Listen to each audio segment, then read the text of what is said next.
Olá, queridos! Inicia agora mais um episódio do NovaCast. Essa nossa série do mês de setembro, 4 episódios, falando sobre o Setembro Amarelo. Se precisar, peça ajuda.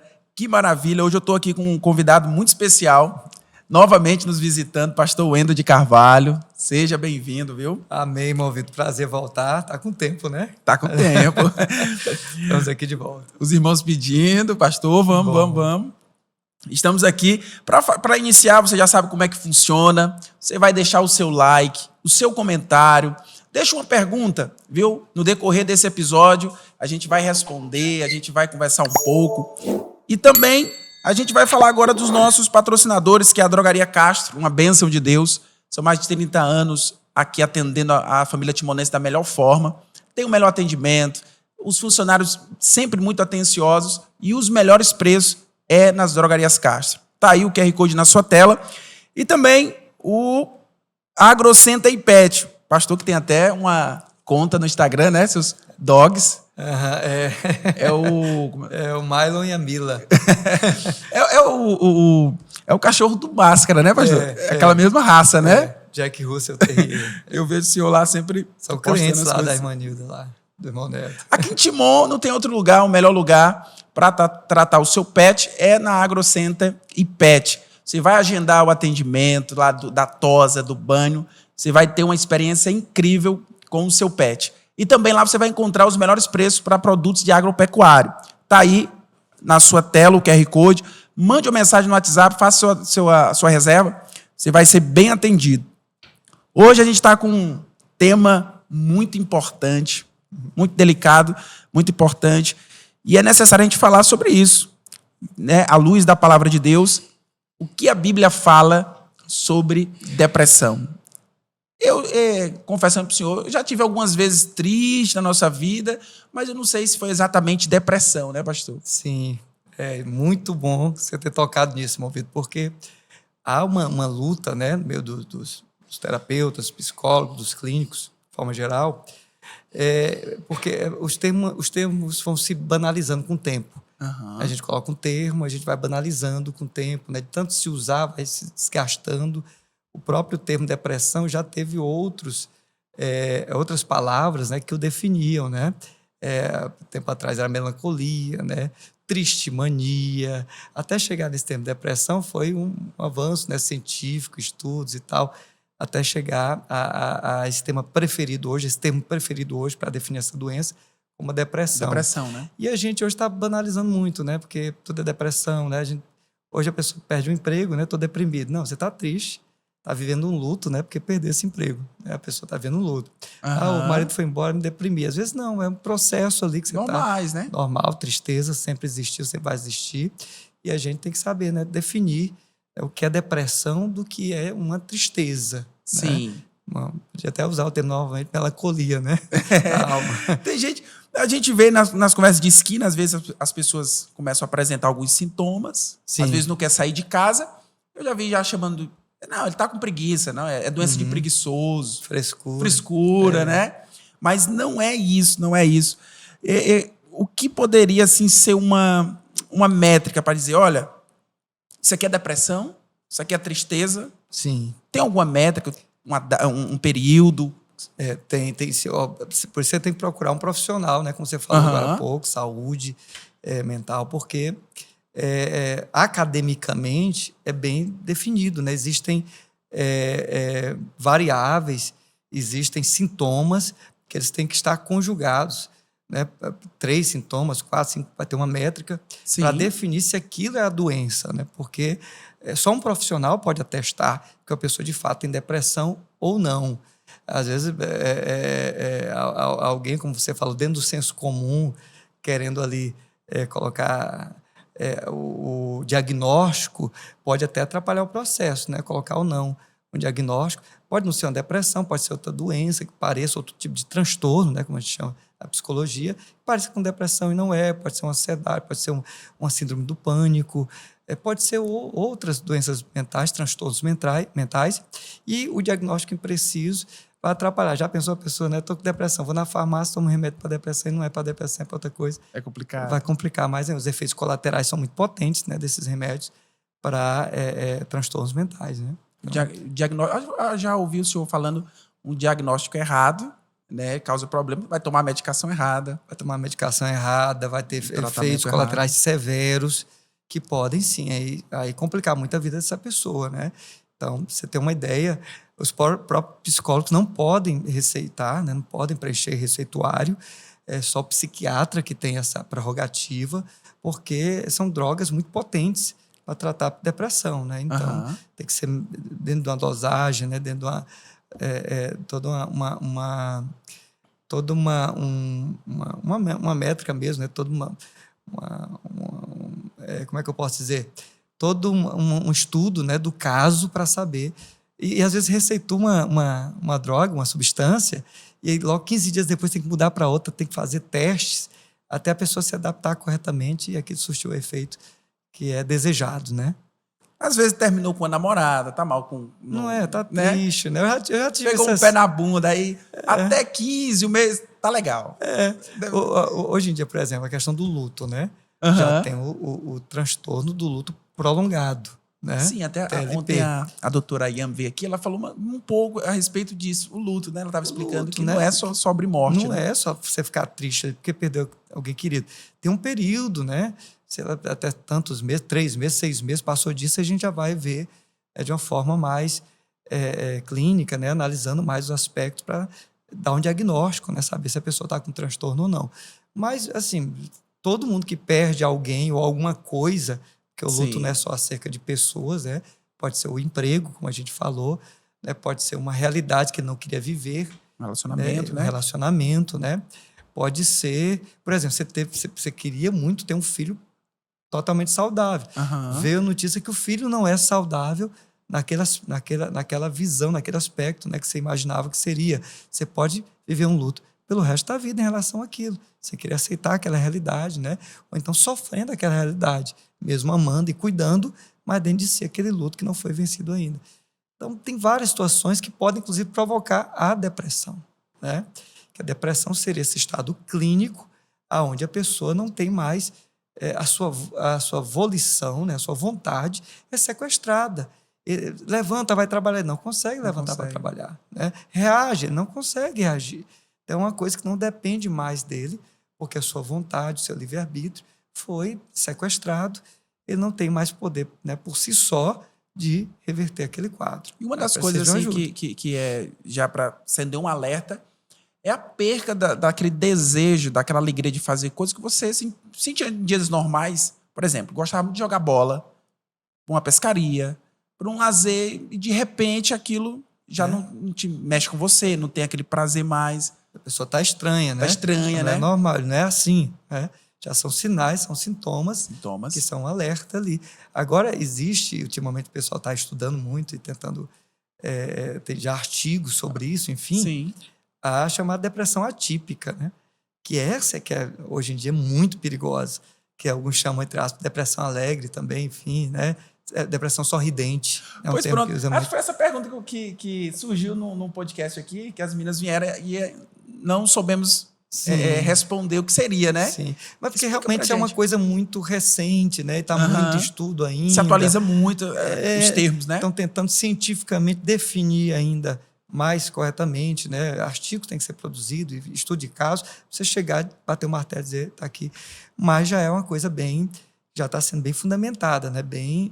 Muitos casos surgindo, que é aquela questão da pessoa que não dá sinais. Ele sai para trabalhar, ele vai para uma festa à noite, ele vai com a galera, chega em casa, ele se torna, né, recluso ali, se fecha e vai chorar, vai se angustiar, né? Tem aquela vida social aparentemente bacana, mas está sofrendo isso no escuro ali. Seria né? Depressão sorridente, no caso, né? É isso, depressão sorridente ou atípica, né? Atípica, né? Eles têm usado muito também. A gente usa até uma ilustração, né? Do palhaço, né? Que ele vai para o médico e diz, doutor, estou precisando de ajuda, estou me sentindo deprimido. E o médico disse, não, mas você parece tão bem. Não, mas eu estou me sentindo mal. E aí o médico disse, olha, não vou nem te passar remédio, não, para você não ficar preso a isso. Você vai aqui nesse circo que chegou agora, é um circo muito bacana, você vai sorrir, que vai dar dor de barriga. Então, Isso aí vai te ajudar muito nesse momento aí. E tem um palhaço lá que é maravilhoso. Você vai amar esse palhaço. Ninguém fica sem sorrir. E aí o cara olha pro médico assim, doutor, você foi? eu sou o palhaço. Olha só. Então eu sou o cara que está lá trabalhando, está fazendo o povo sorrir, está se divertindo ali, mas quando chega em casa, quando acabou o espetáculo, eu sou uma outra pessoa. Esses são difíceis de tratar demais. Difícil, muito difícil, porque é atípico, já está dizendo o nome. Né? Quando é atípica, quando é típica, você sabe, você falou, né? Oh, não quer mais sair para pescar, sabe? Não quer mais estar com os amigos, o jogo de futebol dele preferido não assiste mais. Então ele está estranho, só fica em casa, cabeça baixa, mão no queixo, aquela animosidade em relação à vida, né? A existir. E é isso, né? A depressão, ela sequestra essa alegria de viver, essa vontade de celebrar, essa vontade de interagir. É uma doença séria e que leva à morte também. Seríssimo. Eu vi um dado é agora. o desalento profundo. Não sei se é tão recente, mas um dado que a depressão estava matando mais do que o câncer. Olha só. E no nosso meio, né, que é o tabu, que a gente vai falar hoje, né, o que é que a Bíblia fala, há um tabu no nosso meio, né, crente não entra em depressão é coisa... Eu lembro de um pastor, um dia que pegou uma mensagem no culto, dizendo, mas vejam só, alguém falou que Jesus se deprimiu no Getsêmani, né? Que blasfêmia, que heresia, né? Porque Jesus, ele usa um texto, de fato, muito forte ali, ele fala, né, João, o Evangelho de João vai definir aquele momento de agonia, dizendo que ele se entristeceu até a morte. Né? Uma tristeza que deu uma vontade de morrer. Olha né? só. Então é muito sério, muito grave. Tudo bem que foram poucos minutos, né? Se foi uma depressão, se pode ser diagnosticado como uma depressão, e aí você me pergunta, pastor, mas o que é que você acha? A Bíblia diz que ele foi homem de dores. Né? Ele sabia o que é padecer, Sim. Né? Que era sofrer. Então, é um homem que, algumas versões sabem que é um homem de tristezas, né? Que sofreu a tristeza, e a tristeza mais profunda e agonizante que o ser humano pode enfrentar, e o que isso não é um machismo, né? É estudo, é definição, é científico, é essa tristeza profunda da depressão, que golpeia a alma, que nocauteia a alma e coloca a pessoa na lona sem possibilidade de reação. Então, tal que uma pessoa que está deprimida, dificilmente ele vai procurar uma ajuda clínica, vai ao psicólogo, ao psiquiatra. É alguém que vai levar. Alguém que diz, doutor, ele não está bem, eu trouxe aqui. Né? Tive casos recentes, minha família, né? Uma das minhas irmãs, não mora aqui, mora em outro lugar, estava com esse tipo de situação em casa, né? E meio atípico, porque ela tem outro transtorno, e ela, muito alegre, às vezes, muito sorridente, chegava lá, aquela alegria toda, mas quando saia todo mundo, era para o quarto chorar. A gente levou para o médico, não deu outra. Né? Alguém ali esperto, né, que estava com ela, percebeu logo, olhou, né? Exato, você quer estar com depressão. Né? E ele fez várias perguntas clássicas para ela, está apaixonada por alguém, né? Está triste, acabou o relacionamento e tal, e não, nada disso. Né? Não tinha motivos aparentes. Ela mesma não entendia o que estava acontecendo com ela. Né? Pastor, mas esse problema, ele, por exemplo, a depressão atípica, ela não chega a evoluir para outra? Porque, assim, no início, muitos conseguem ter esse comportamento. Mostrar uma forma lá fora, em casa chorar. Não chega a um ponto de ficar incontrolável? Ela é até onde tem se estudado, se publicado, né? É diferente, né? São antagônicas. Uma está num campo, outra está na outra. Depressão clássica, que a gente já conhece, né? Sim. Que hoje facilmente as pessoas diagnosticam, né? Que até dá já o diagnóstico, né? Quer definir e tal, em casa mesmo. Você não está com depressão, só pode estar. E ela é bem já conhecida, digamos assim, da gente, né? De tanto. Hoje, como você falou, são vários os casos. A gente estava vendo agora pesquisa recente, né? 56% dos pastores já enfrentaram depressão, né? E alguns até culminando de forma drástica, até quando tem uma própria existência, a própria vida. Então, a gente vê que é um caso já conhecido da gente. Já não é um grande tabu dentro da igreja. Já sabe que é uma situação clínica e que eu sempre digo para hoje como alguém que estudou, né, que se formou, se graduou na área de psicologia, a gente pode dizer, olha, Tem caso que é espiritual, a gente vai tratar como caso espiritual. Tem caso que é clínico, a gente vai tratar como clínico. Tem caso que é espiritual e é clínico. Entendeu? Pois é, pastor, essa sua sensibilidade, no caso, é porque hoje o senhor também está se formando em psicologia ou Graduei já. No graduou, né? Foi. Pois pronto, essa sua sensibilidade é porque o senhor é pastor e também é psicólogo? Ajuda muito. Ajuda muito, né? É um curso que eu digo que todo pastor deveria fazer. Deveria fazer, né? Sabe? 2 cursos, teologia e psicologia. Todo Ele corre o pastor risco de deveria ter. espiritualizar tudo. Espiritualizar tudo. Tem curso que dá muito bem com a igreja, está muito bem com a igreja, né? Você vai ver, teologia é básico, né? Aham. Você não vai se consultar com uma pessoa, um oftalmologista que não fez medicina, não cursou, que não fez pós nessa área, que não se qualificou. Você não vai atrás de um profissional que não tem qualificação, né? Você quer saber se o cara manja né, daquilo ali. E você tem outro curso que é o direito, né? Tem muito a ver com as leis. A cada dia tem lei sendo inventada, legislação nova, e que afetam diretamente a vida da igreja, né? O cotidiano da igreja. E tem a psicologia, que é a ciência da alma, né? Da pessoa. Jesus, ele conhecia muito bem sobre a alma da pessoa, né? Ele tratava a alma da pessoa. Tem palavra que afeta diretamente a nossa alma, né? Vinde a mim, todos vós que estáis sobrecarregados, né? Oprimidos. São termos que têm uma conotação psicológica, né? Talvez nós vamos estudar com outra roupagem na academia, na faculdade, mas são diretamente ligados à questão humana, né? Da alma da pessoa, né? Os sentimentos, as emoções da pessoa. A gente vai ver no mundo tereis aflições, tem de bom ânimo, eu venci o mundo. Então, tudo isso está relacionado muito à alma, né? Da pessoa. Jesus falou muito à alma das pessoas. E, no caso, o senhor deu o exemplo aqui do pastor, uma ignorância, né? E rejeitar de certa forma. isso, né? O pastor que hoje ele Não tem preconceito em relação às ciências psicológicas, ele está gerando um duplo prejuízo para o reino de Deus. Porque, primeiro, ele se torna um ignorante de carteirinha, ele vai continuar dizendo, sai demônio, quando não é mais demônio, já é outra coisa, é uma doença, é uma enfermidade, né? Um transtorno, e que deve ser tratado. A pessoa chega com câncer para você ora, sai demônio, mas meu irmão vai procurar um oncologista, né? E se continua, vai procurar uma assim, pessoa, vai fazer uma aqui consulta. É uma legião. Aqui é uma legião que continua a mesma tristeza. Tinha né? um irmão muito bom na igreja, antigamente, que ele já era muito mais coerente, né? A pessoa chegava com dor de cabeça para ele, orava, sai dor de cabeça, né? Está repreendido, demônio da dor de cabeça. Aí você para a pessoa, olha, passou, a pessoa disse, está passando, estou melhor. Pô, vá para cá, chega em casa, toma aspirina agora. Ora, o Senhor, confia em Deus, você vai estar curado logo. Então, eu já dava a receita ali, depois da oração, né? E o outro prejuízo é porque você deixa um campo inteiro livre, aberto, para os inimigos da igreja. Hoje está cheio de psicólogo, sabe que é inimigo da igreja, sabe, cheio de psicólogo, estudando para se fundamentar, para defender ideologias perversas e contrárias ao reino de Deus, tudo porque nós abandonamos esse campo. Nós dizendo, não, isso aí não é nosso campo é espiritual e tal. Ciência, e aí eles tomaram posse, não se misturam, né, são inimigas. Na verdade, não.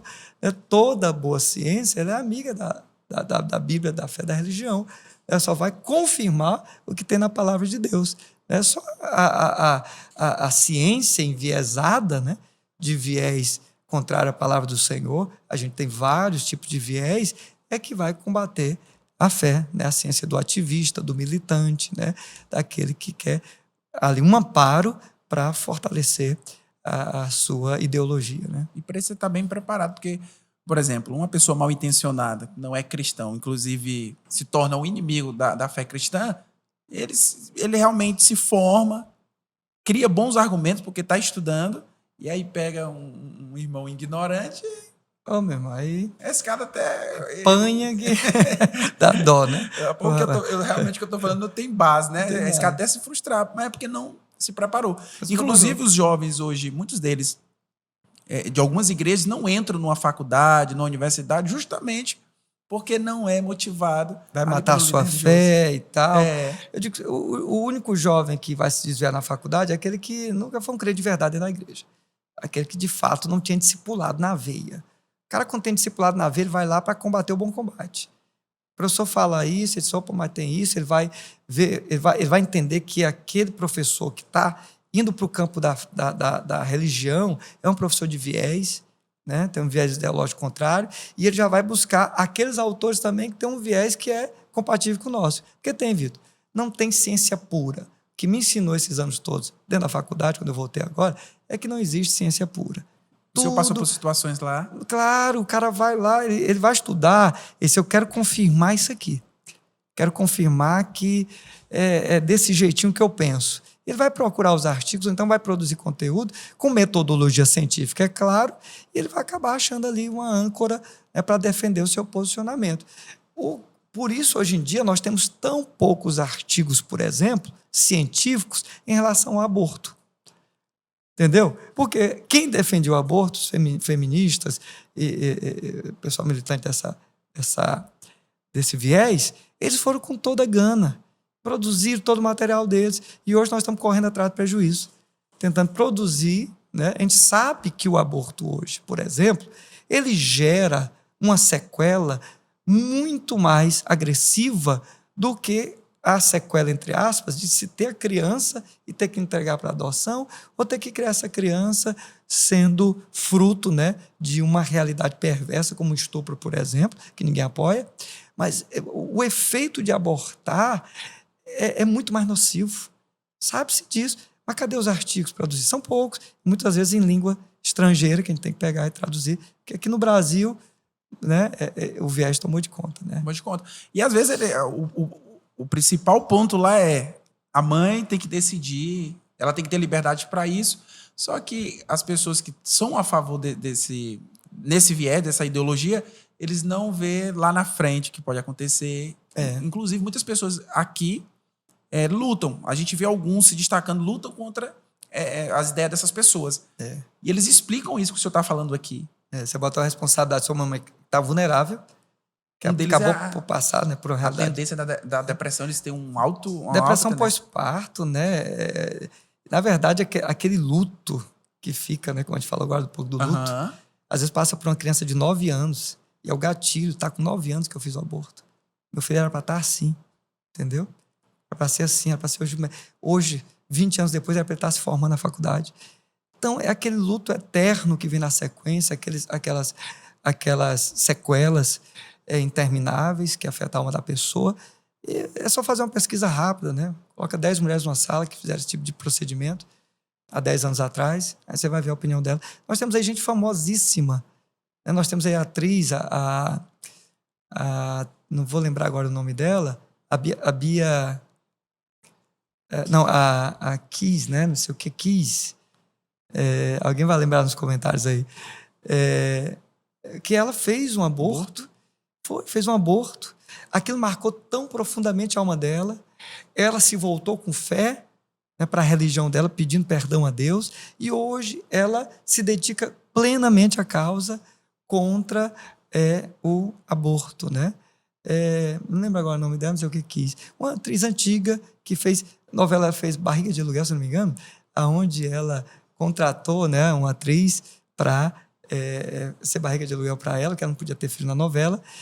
E hoje ela é uma militante pró-vida, porque ela sente hoje, né, ainda hoje afeta ela ter perdido. Cássia Kiss, né? Cássia Kiss, né? A produção aí já foi atrás. Muito rápido, né? Muito rápido. Miguel aí Ninguém melhor do que alguém que tem... passou pela experiência. Viveu na prática isso, né? Tá ali para contar. Não é verdade? Eu tinha uma pergunta, pastor, que era a respeito... Se o senhor já respondeu aqui, citando alguns pastores que já, se eu não me engano, a estatística que o senhor deu foi de 53%, né? Mais ou menos 56, isso. 56%, né? Que enfrentam a depressão. Sim. A minha pergunta era, o cristão pode ter depressão? E se na Bíblia, se tem alguma história, hoje o senhor como psicólogo, ali o senhor já detectou algumas características de alguém depressivo na Bíblia? Sim, sim. Tem alguém? Assim, na Bíblia, a Bíblia não fala sobre depressão, porque o termo é recente, né? Sim. Não existe. Mas tem versículos muito interessantes, eu trouxe até alguns aqui para a gente entender, que fala sobre essa doença, a realidade,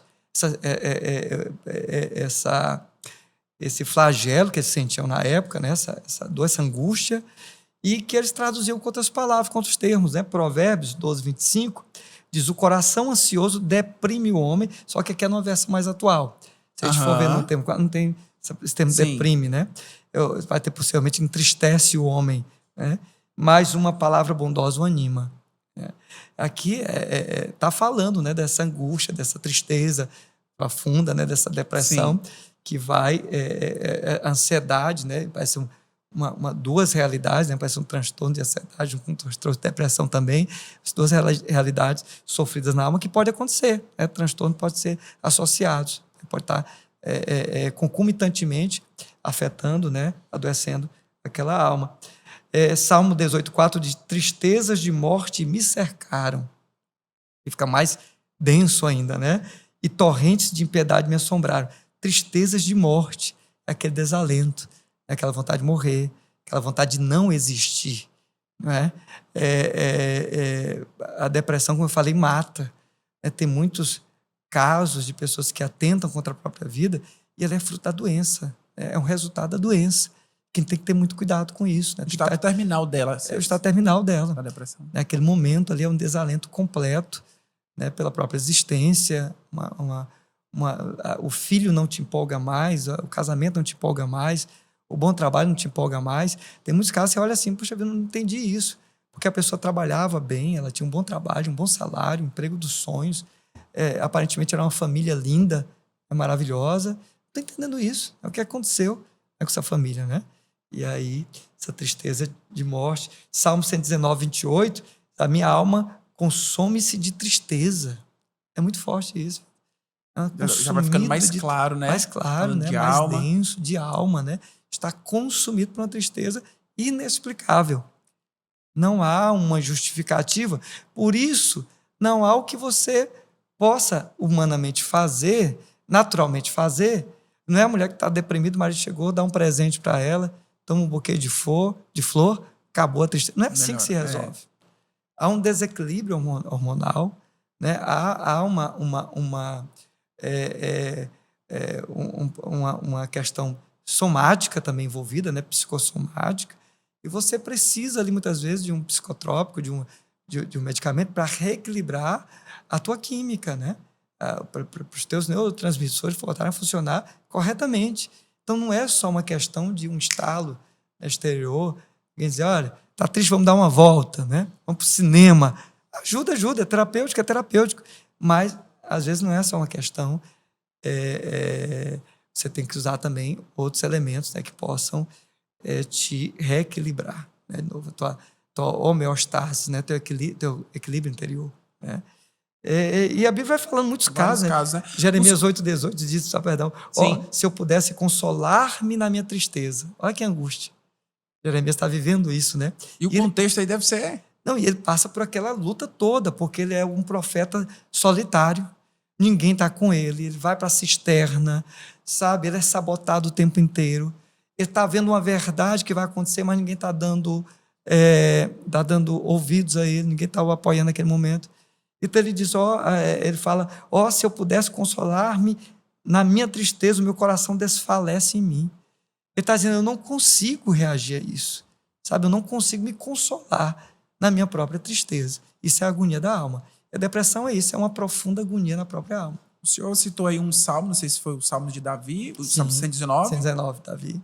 O senhor citou agora Jeremias, né? Citei Provérbios, né? Salomão, o homem mais sábio. Então aqui também é quebrado um tabu, aqui é descortinado algo que depressão não é falta de Deus. Não é falta de Deus, em absoluto. Você está citando aqui... Nós estamos falando hoje de pastores, né?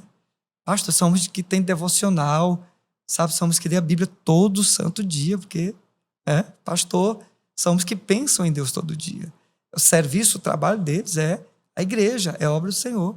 E não só pastores, padres, sacerdotes, né, de vários segmentos religiosos, enfrentando essa batalha, essa guerra silenciosa.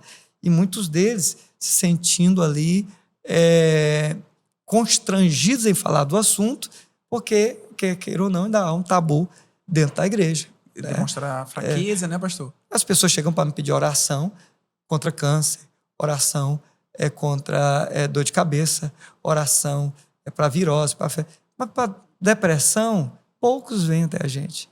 Quer dizer, pastor, eu estou deprimida, preciso de ajuda. Pouca gente vem, ainda hoje, né, no século XXI, nesse sentido, nos buscar. Os homens são horríveis. É? Os homens são Principalmente horríveis os nesse homens. sentido. Né, os homens. Você estava falando, inclusive, sobre um caso, né, na Bíblia, um estudo de caso, enfim. Eu escrevi esse livro aqui, né, que é... A Alma do Profeta. Foi o primeiro livro, meu Deus. Não, o segundo livro que eu escrevi, A Alma do Profeta, né? O dia em que Elias desejou morrer. Né? Porque Elias é um caso muito curioso. Alguns vão dizer, não, mas Elias não é exatamente um caso de depressão. A gente não dá, porque o tempo é muito curto, né? Que ele passa naquela agonia, naquela realidade. Mas Elias, no capítulo 19, né? Primeiro Reis, acho que parece capítulo 18, 19 depois. A história começa 18, né? Com os profetas 18, de Baal, né? 19 ele foge, né? Ele passa aquela batalha épica, ele desafia, né? Os 850 profetas, né? 450 de Baal, mais Sim. 400 de Astarode, né? Se eu não me engano. E ele chega ali naquela batalha épica, o fogo cai e ele tem aquele ápice, né? Aquele êxtase. Isso, pronto, agora tudo vai dar certo, né? Todo mundo vai me ouvir. Agora a gente bane de vez essa realidade de Israel, e isso não acontece porque Jezabel, ela vem com fúria, vou te pegar, né? Primeiro teve a reação clássica, são duas reações clássicas, né, que o ser humano pode ter nesse momento de conflito, de ameaça, lutar ou correr. Primeiro ele luta, depois ele corre, né? Depois ele foge. Quando ele vê São que... dois extremos aí, dois né? extremos. Primeiro ele luta, ele vai lá com toda a força, e ele acha que ele degolou a cabeça da serpente, ele acha que agora o povo vai, eu suponho, né? Sim. Vai ovacioná-lo, vai dizer, esse é o cara, esse é o profeta, vamos agora depor o rei, vamos atrás de Jezabel, acabou. Né? Agora, não é possível, depois que cair o fogo do céu, alguém vai duvidar, né, que existe um Deus em Israel. Não foi bem assim. A tirania continuou reinando, né? A tirania continuou amedrontando os homens. E ele, então, foge. Tem mal o que fazer. Não, me dei meu máximo, né? Burnoutizou. E ele foge para o deserto, e ali ele tem aquele momento de agonia. Esse eu quero morrer. Ele se deita, né? Ele se angustia, ele se deprime. Um dia ele é o super profeta. No outro dia, um profeta fujão. Fujão, né? Querendo a morte. Essa oscilação de humor, emoções, de né? humor, é uma característica, né, pastor? Característica, oscilando, há um desequilíbrio interior já dentro dele. Ele não consegue mais reagir àquela realidade, ele se entrega totalmente, né? Ele está no deserto, ele vive o isolamento, né? E ele vive o desalento, porque ele deita no chão. Não tinha ninguém que conseguisse trazer aquele homem de volta, por isso que Deus manda um anjo. É um ser sobrenatural, teve uma intervenção sobrenatural. E aí nós entramos aqui, né? Nosso foco aqui é a Bíblia, né? Interpretação na Bíblia, o que é que a Bíblia fala e como a gente vê essa realidade biblicamente falando. Aí você vê que, pelo aspecto bíblico, né, há uma intervenção sobrenatural também desse tipo de caso. Porque Deus agiu de forma sobrenatural. Não foi outra pessoa que foi, neste caso específico, foi um anjo meu do deserto e alimentou a alma do profeta. Ele libera um alimento sobre a alma dele e ele come, e com aquela comida ele caminha 40 dias. Era algo sobrenatural. Sobrenatural. E eu creio, irmão Vitor, você perguntar, pastor, somente a questão clínica? Não, nós temos casos na igreja de pessoas que são curadas de forma sobrenatural dessas e de outras doenças também. Ora, tem doença mais agressiva do que câncer, né? O câncer é terrível, né? Um diagnóstico que a pessoa recebe ali já afeta profundamente. Nós temos casos e casos, pessoas que são curadas sobrenaturalmente do câncer. Nós temos casos que são pessoas que são curadas de câncer e depressão. Tem uma aqui que é obreira na igreja e ela desenvolveu uma depressão fruto da descoberta de um câncer que ela teve. E hoje é obreira, serve na igreja, né? Recepcionando com um sorrisão, né? De canto a canto, né? De orelha a orelha. Então ela está lá servindo ao Senhor e foi curada. No caso dela, claro, né? Teve tratamento contra o câncer, oncólogos, também tratamento clínico, mas veio intervenção sobrenatural. Esse pastor, depois que eu vim para a igreja, depois que eu comecei a congregar, eu reagi de uma forma diferente ao medicamento. A minha terapeuta fala comigo, pergunta se eu estou vindo para a igreja e me estimula, inclusive, a vir. Porque o psicólogo não pode fazer proselitismo. Mas você tem a sua fé, vai ajudar. Hoje tem estudos sobre isso. Hoje tem correntes, tem abordagens dentro da psicologia que estudam a espiritualidade como nunca se estudou antes. Você tem uma abordagem chamada Gestalt terapia, que ela mergulha na espiritualidade. Né? Livros e livros, artigos e artigos, mostrando como a espiritualidade ela é positiva. Eu fui ver agora, uma professora minha me indicou um perfil na internet de um psicólogo que está fazendo um curso Psicologia e Espiritualidade. E eu fui ver o perfil do cara. Vitor, parece um perfil de devocional. Sim. Ele pega o Salmo, lê o Salmo e vai tentando explicar o Salmo. Olha como isso é bom para a sua alma. Olha como isso é bom para você, sabe, olhar positivamente para a vida. Irmão, tá querendo tomar do meu trabalho. Daqui a pouco o pastor diz, rapaz, esse cara tá querendo. E os demais, pastor, nessa situação, assim, porque é uma vertente, né? Sim. Os demais, eles batem em cima. Psicólogo, não, tem corrente, tem abordagens que não aceitam de forma nenhuma, né? Que primam muito pelo cientificismo, né? E no extremo, todo extremo é prejudicial, atrapalha, né? Tudo bem que psicologia é uma ciência, sim. Tem metodologia própria, né? Tem linguagem rigorosa, tem toda aqueles meios, né? Para se confirmar como ciência. Mas, irmão, isso não quer dizer agora que a gente não vai pegar algo que está funcionando, está vendo gente entrar na igreja, louvar a Deus. Nossos cultos, nossas celebrações são terapêuticas, viu? A pessoa entra triste, sai alegre. Ele tem as melhores músicas, as músicas que falam de vida, as músicas que falam de se alegrar, que falam de resiliência, que falam de pilares da psicologia, que é a finalidade da psicologia. Sabe? Que a alma do ser humano venha reagir, que ele venha se alegrar, que ele venha ter motivação para prosseguir. A psicologia é pró-vida, deveria ser pró-vida em todos os seus aspectos, né? Para salvar vidas. E a palavra é uma palavra motivacional. Você vai ouvir um sermão e fala para a pessoa, né? Vai ter vitória, vai ter promessa, né? Se levante dessa situação, né? Reaja a isso. E quem tem essa vida, terapêutico, essa vida congregacional, como testemunho próprio, faltar um culto num domingo, por exemplo, a gente já inicia a semana de outra forma. Sim. A gente já sente assim que alguma coisa está faltando, né? Não, a gente tem aquele costume segunda ou domingo, vamos abençoar a semana. Sim. Né? Vamos abençoar a semana, vamos começar de forma vamos orar para sua semana abençoada, E aí, se a gente falta domingo, segunda-feira, a gente já acorda meio... Já acorda sentindo que está faltando alguma coisa, né? Tem esse agir sobrenatural também. Deus criou a alma do homem. Ninguém conhece melhor. Jesus tem um livro, né? Jesus, o maior dos psicólogos. Eu estou muito bacana, esqueci o nome dele agora, se não me engano, americano. Você vai ler, ele fala ele mostra como Jesus conhecia a alma do ser humano. Como profunda a alma do ser humano, né?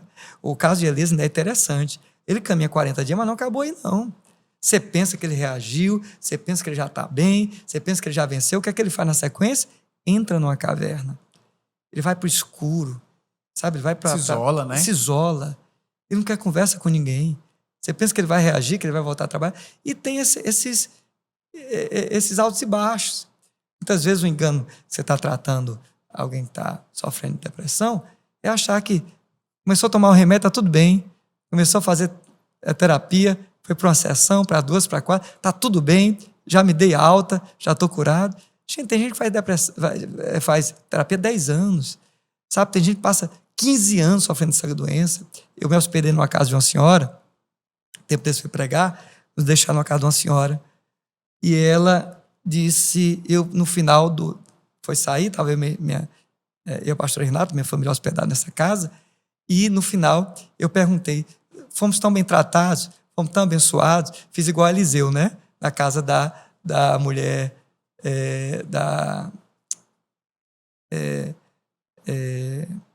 Esqueci a nacionalidade dela agora, né? Fenícia, não, né? Né? Aham. Eu estava lá na casa dela e ele pergunta, né? Tem alguma coisa que eu posso fazer por ela? Vai lá, pergunta para ela, Jazi, vê o rapaz lá. E ele descobre que ela não tem um filho, né? Ele abençoa.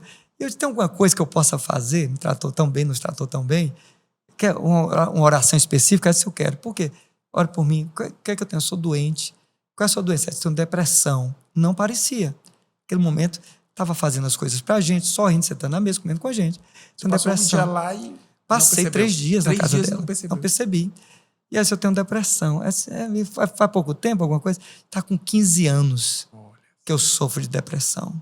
Cheguei na escola da minha filha, ela adotiva, estava de costas para mim com as coleguinhas, e as coleguinhas e ela conversando sobre mim, eu ouvi. E ela disse, minha mãe, ela é uma louca.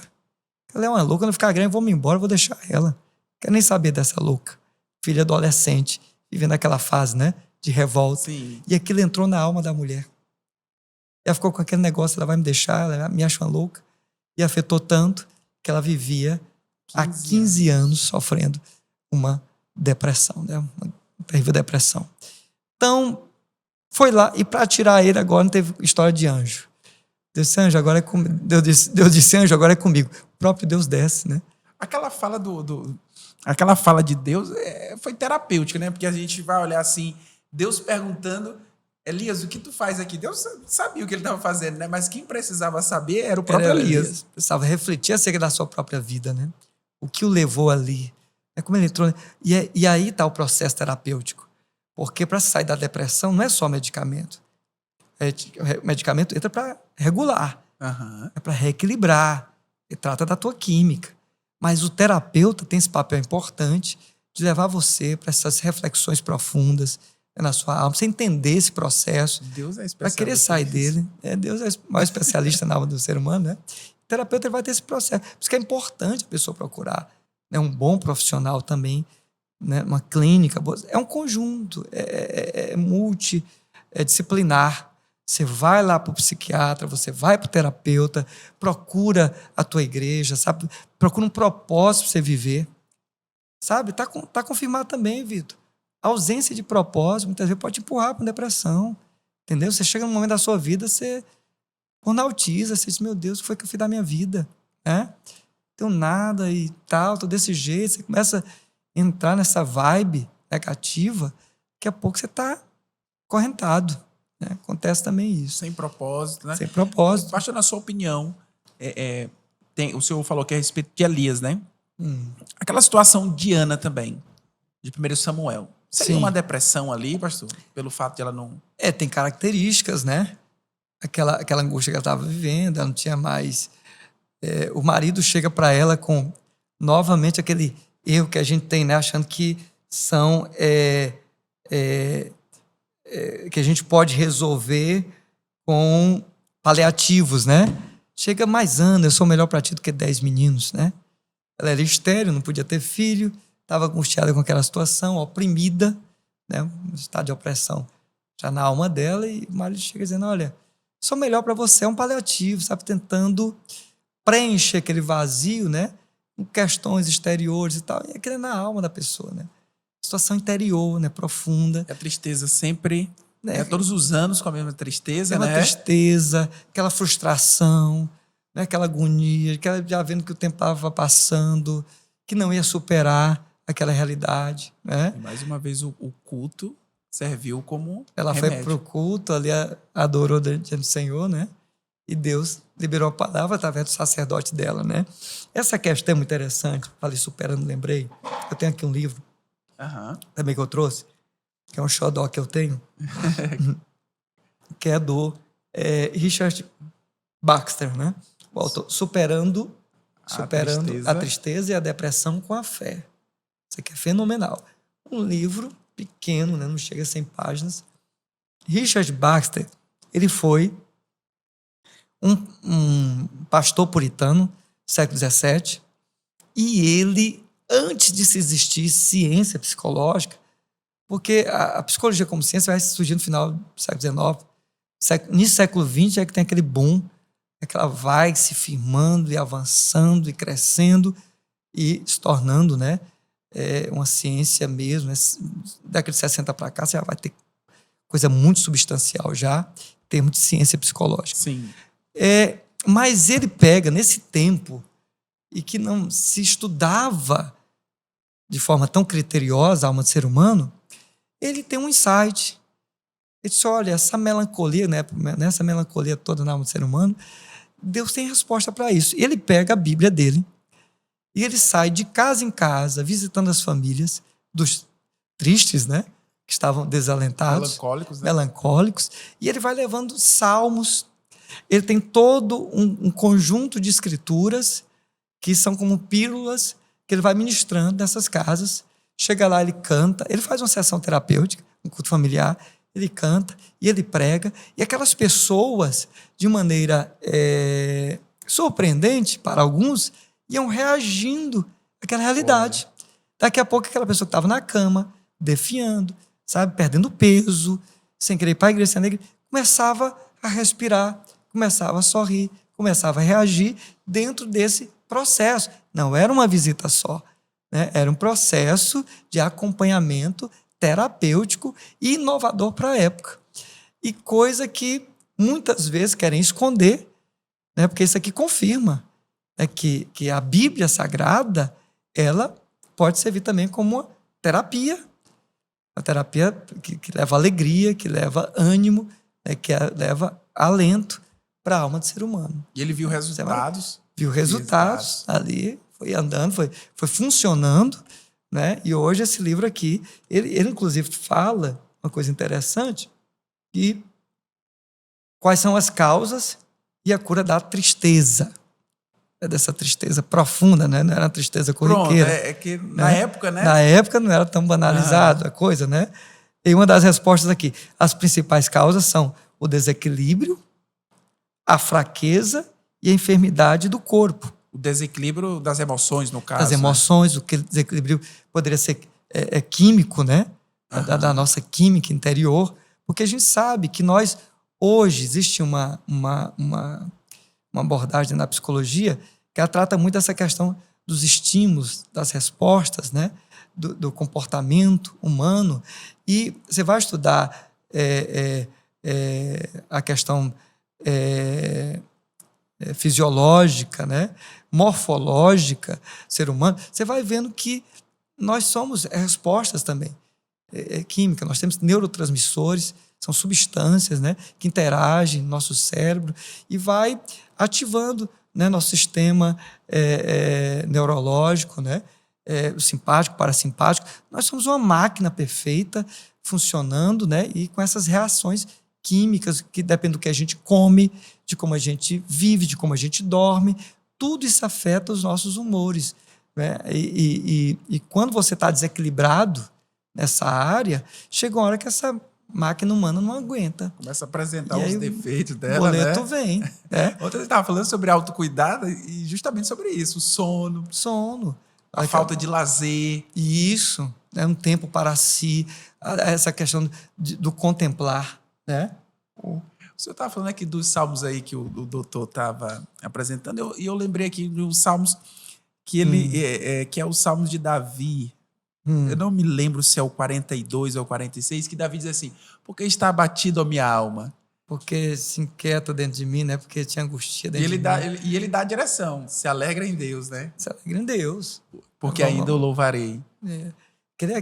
E Davi tinha esse hábito de conversar com a alma dele, né? Ele parava para se autoanalisar.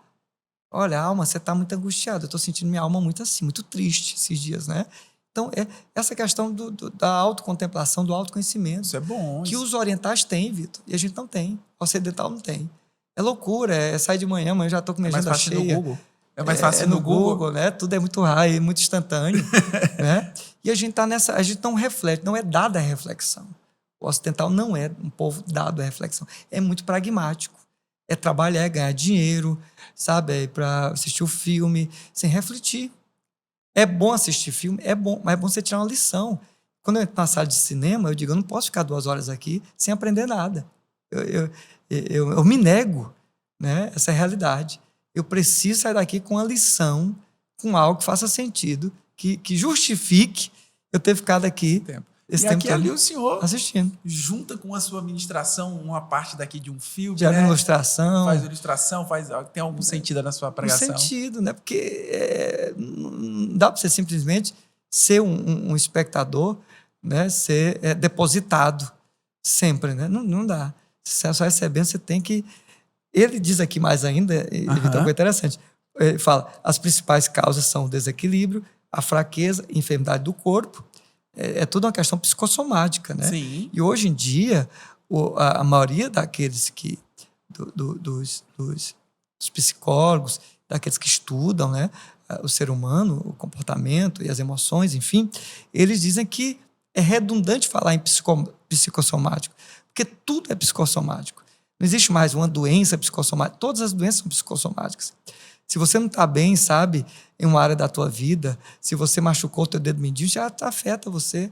Se você, sabe, tem um problema aqui no nariz, já afeta a tua autoimagem. Então, tudo está ligado. A doença afeta a tua alma, entendeu? E tudo é ligado. O corpo e a alma e o espírito são tudo ligados. A gente não pode separar uma parte nossa, né?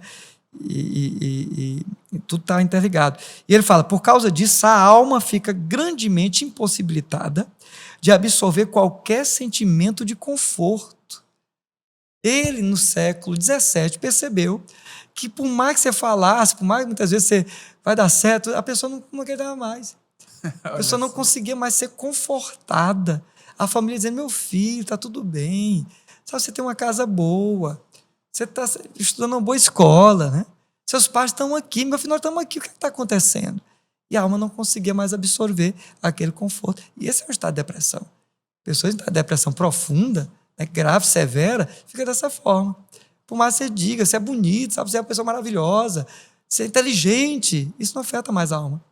A alma está sequestrada, está trancafiada. Ela não consegue mais reagir a esse conforto, né? Mas quanto mais a necessidade natural é demandada, menos pecado e perigo ronda a alma. Porém, nunca será menos difícil. Pelo contrário, torna-se mais problemático. Então, é um estado, né, que tende a agravar-se, né, se a pessoa não for de forma adequada, acompanhada. Por isso que eu sempre digo aqui na igreja, gente, veio para a igreja, o milagre aconteceu, louvado seja Deus. Mas não é pecado e não é feio você procurar um profissional. Ah, pastor, estou indo para o psicólogo, que naqueles tempos atrás, né? Psicólogo era médico de doido, né? De doido. Não tem problema isso, né, Vitor? Não é um pastor procurar um psicólogo, não é problema isso. É uma ovelha procurar um psicólogo, não é problema isso.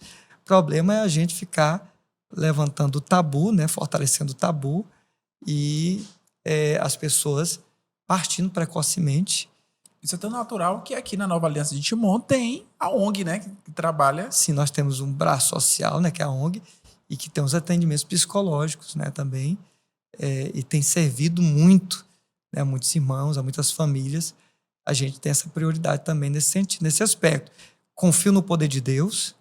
Deus pode se revelar como se revelou para Elias e puxar de dentro da caverna, sim. Mas Deus pode usar os médicos, como usa médico para curar o câncer, a hepatite, as cardiopatias. Deus pode usar também um psicólogo, um terapeuta, psiquiatra, para abençoar a gente também, né? Existe caso no Novo Testamento, caso curioso. Novo Testamento? Tem um caso interessante, enigmático, quando Paulo fala lá em 2 Coríntios 11, 25. Paulo ele diz ele usa um termo que parece que nas entrelinhas tem a ver também com o assunto. Ele diz, falando das suas guerras, né? Das suas lutas, dos seus reveses, ele diz, 3 vezes fui açoitado com varas. Uma vez fui apedrejado. 3 vezes sofri naufrágio. Uma noite e um dia passei no abismo. Essa noite e um dia no abismo é um termo um pouco meio que enigmático. O abismo? O abismo. Alguns estudiosos dizem que Paulo sofreu de uma certa depressão, que pode ser um dia, uma noite, pastor, mas pode ser figuradamente que ele falou de um dia à noite.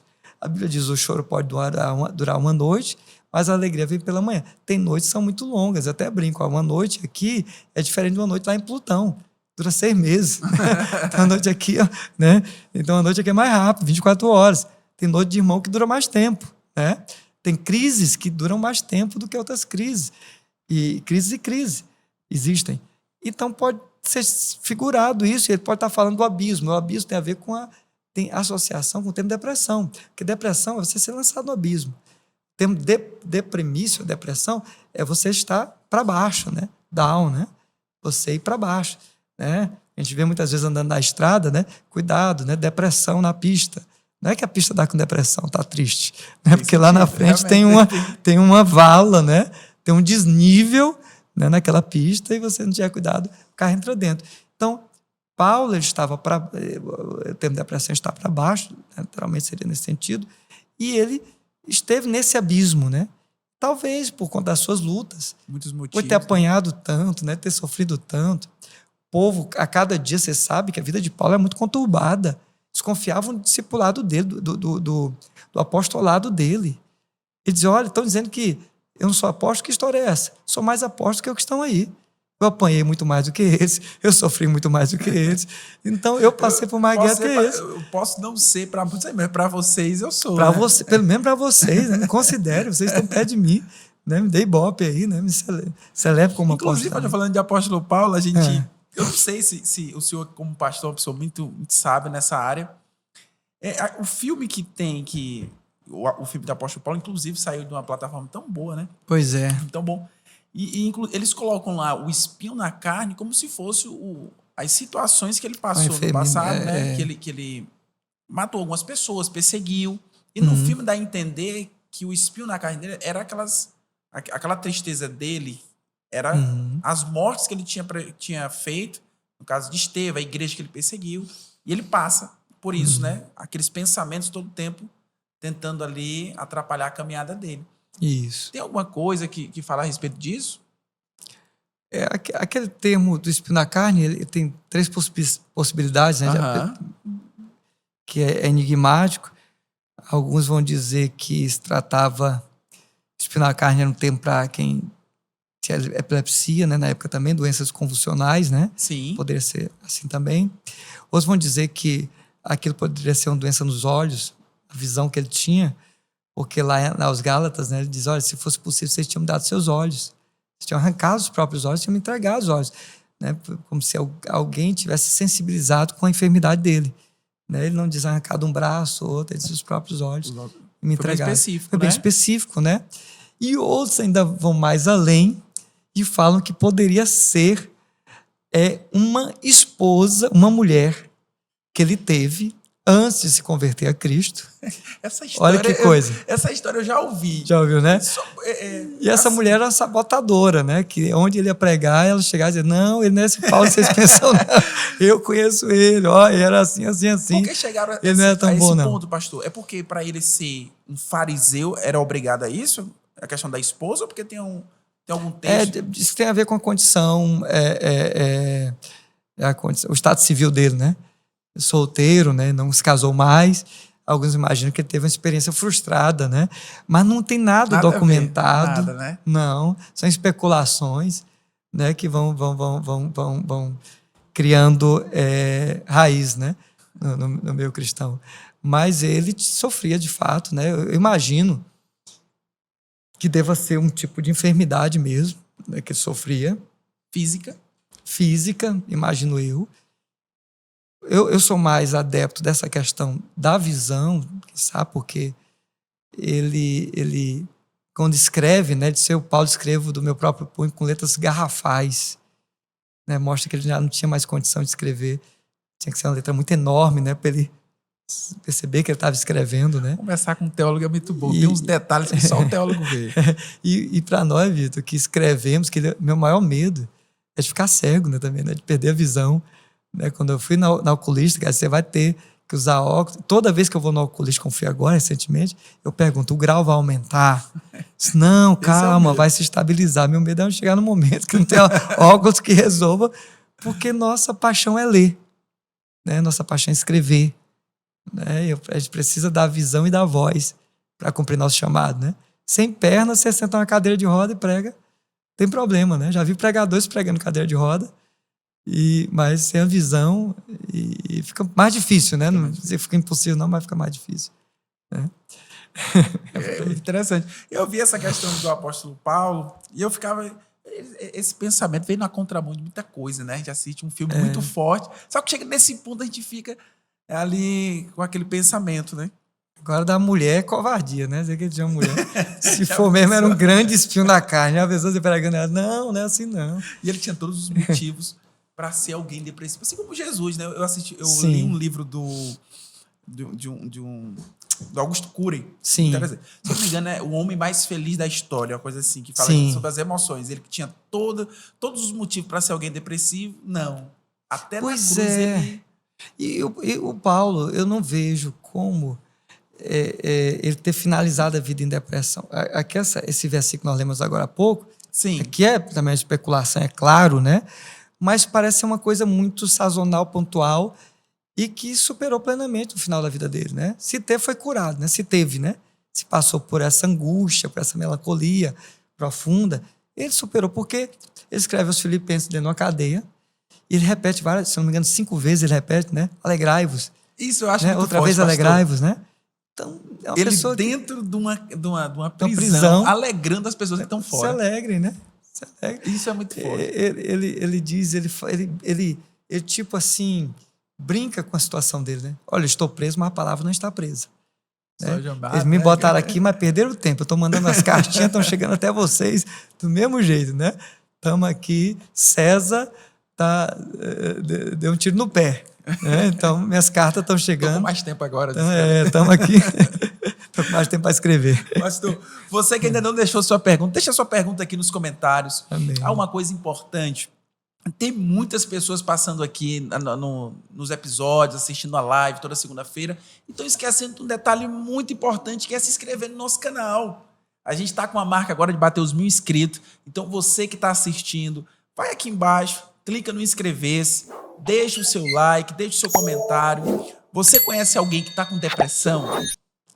Conhece alguém que está passando, já percebeu ali que essa pessoa está triste? Escreve aqui nos comentários se esse episódio está ajudando você a esclarecer como você vai ajudar a tratar essa pessoa. É muito importante o seu feedback para a gente estar ajudando. Pastor, já tem algumas perguntas aqui, eu queria ler uma para o senhor, que diz assim: está repreendido...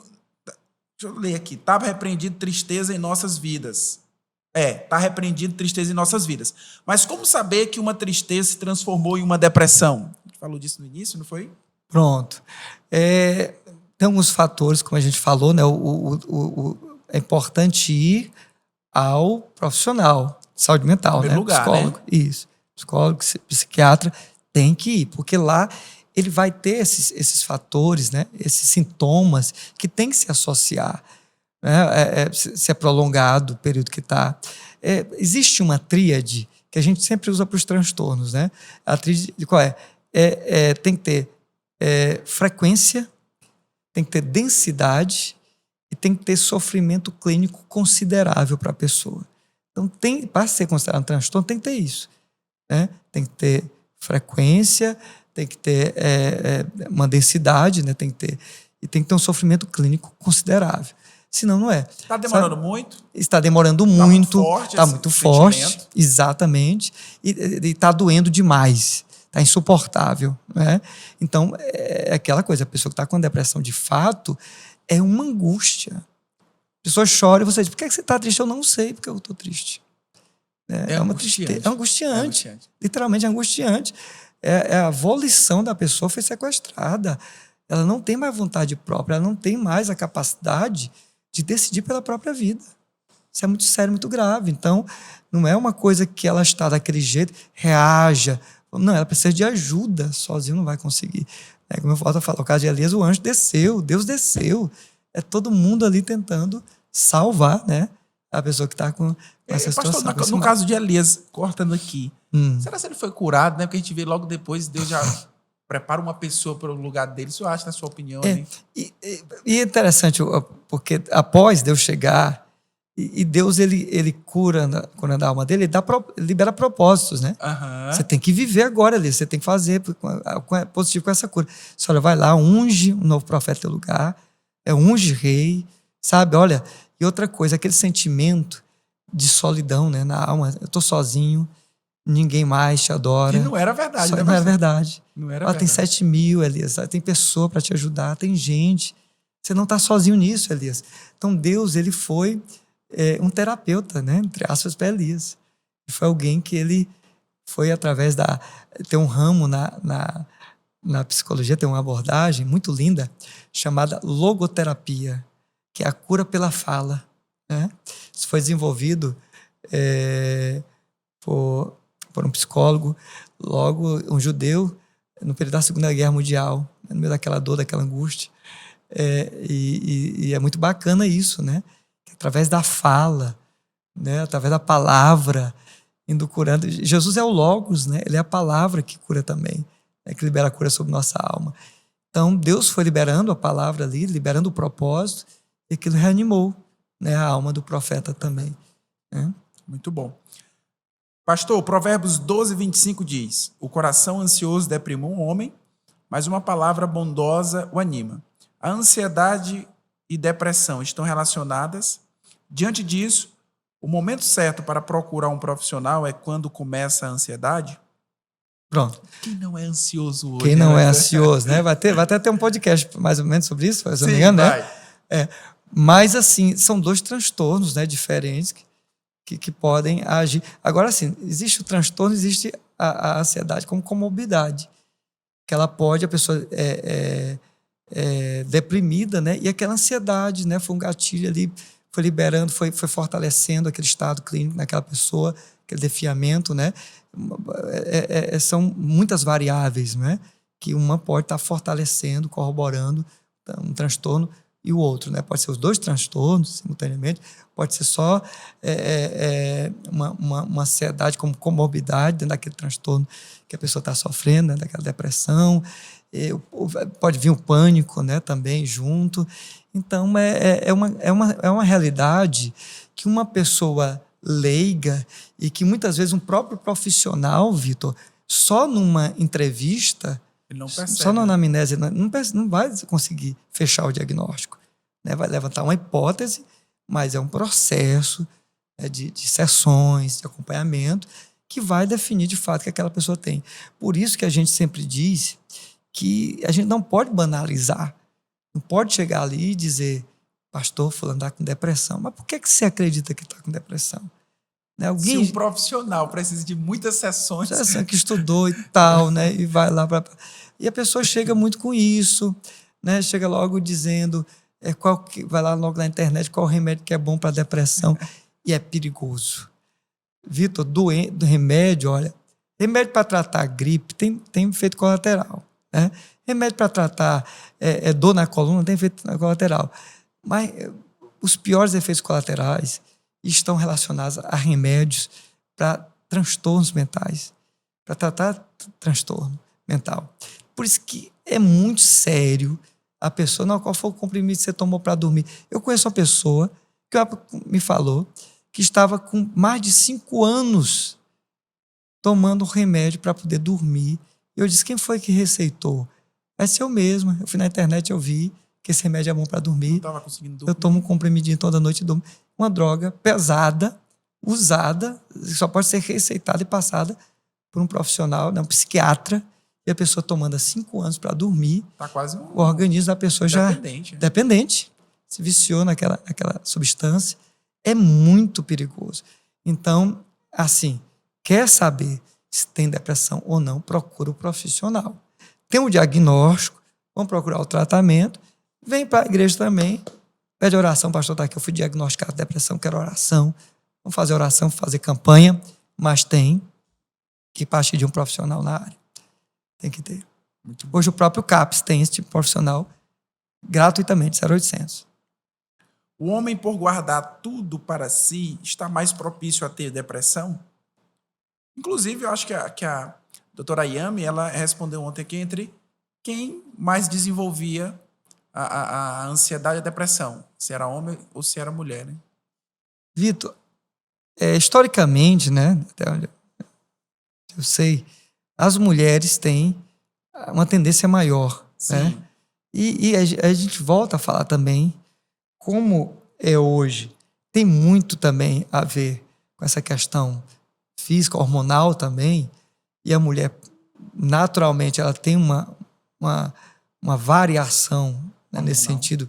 A própria gravidez, que é algo muito positivo, né, o índice de mulheres com depressão pós-parto, e eu entendo que até as políticas públicas são muito acanhadas nesse aspecto, né, não existe assim uma política pública tão arrojada, avançada, os governos trabalhando esse aspecto da depressão pós-parto, né, que às vezes pensa, como é que pode? A mulher acabou de ter um menino, é uma alegria, o menino lá mamando e tal, está rejeitando a criança, o que está acontecendo?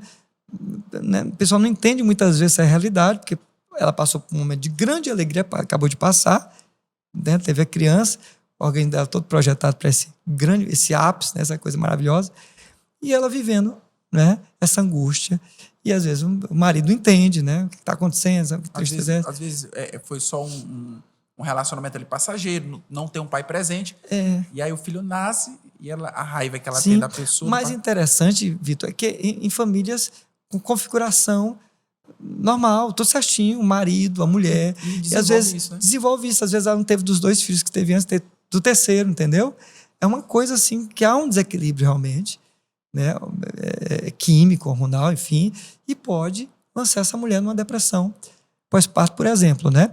Então, as mulheres, elas historicamente têm essa predisposição, né, nessa realidade. Os homens, mais interessante é que os homens, eles evoluem para até uma situação como um atento contra a própria vida. Os números são maiores em relação aos homens. Hoje sim, confirmado elas que a mulher passam, pensa mais em tirar a própria vida, mas o homem, os meios letais, ele vai até o final, né? Ele põe cabo da própria vida muito mais que a mulher, né? O homem, ele é mais decidido nessa época, ele se entrega mais, digamos assim, não é? Até mesmo porque o homem tem aqueles tabus também de não buscar ajuda, de não ir ao médico. Se as mulheres têm dificuldade ao psicólogo, os homens têm 10 vezes mais do que as mulheres, e isso só vai agravando o quadro clínico dessa pessoa, ao ponto de a pessoa não perceber. O fulano estava aqui, nem sabia que ele estava tão mal, acabou, né, tirou a própria vida, coisa triste. Já vi situações assim bem próximas, de um final de semana tá brincando com a gente, jogando bola, aquela alegria toda, muitos amigos, e no outro sábado a pessoa dá cabo da sua própria vida. Né? E ninguém sabia o que estava acontecendo. Sorrisão, né? Interessante que o caso de Elias é bem presente nessa conversa, porque Elias, ele não tirou o cabo da sua própria vida, mas ele pediu, né? Pediu, desejou. E outra coisa, um sinal muito clássico é o isolamento também. Deixar de fazer o que se fazia, deixar de se frequentar onde se frequentar. Elias, volta a dizer, estamos especulando que ele tem depressão, ninguém está afirmando aqui, claro. Mas, por exemplo, antes de ir para essa jornada, o que é que ele faz? Ele pega o seu discípulo e deixa em um determinado lugar. E se eu vou sozinho, não vou na companhia de ninguém, então ele abandona o discípulo dele lá. Então é aquela coisa, é o isolamento. São aqueles sinais, aquela tristeza profunda, isolamento, né? Não quer sair para comer do quarto, não quer se alimentar. Dá sinais.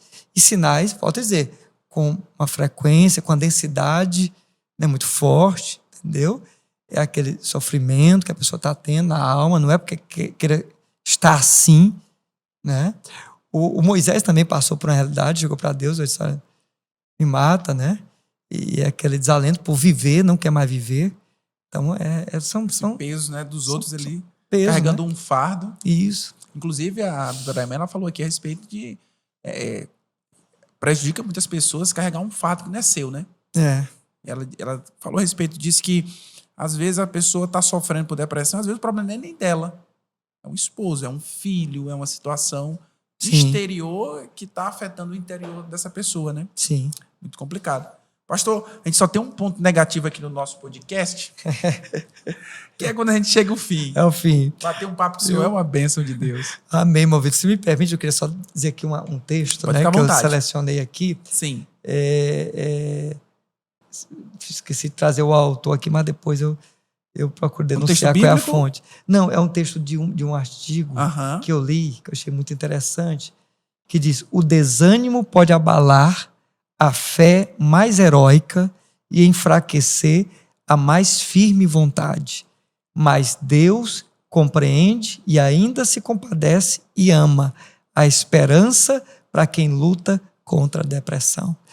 Então, Muito forte. é muito forte. Olha, o desânimo, né, pode abalar a fé mais heróica. Pode ser aquele cara que expulsava demônios, aquele cara que era o bambambam na igreja, entendeu? O cara da unção. Pode ter um momento em que ele vai se encontrar desanimado e sentir a sua vontade de se enfraquecer, né? Que é um dos sintomas, né? Essa vontade fraca, né?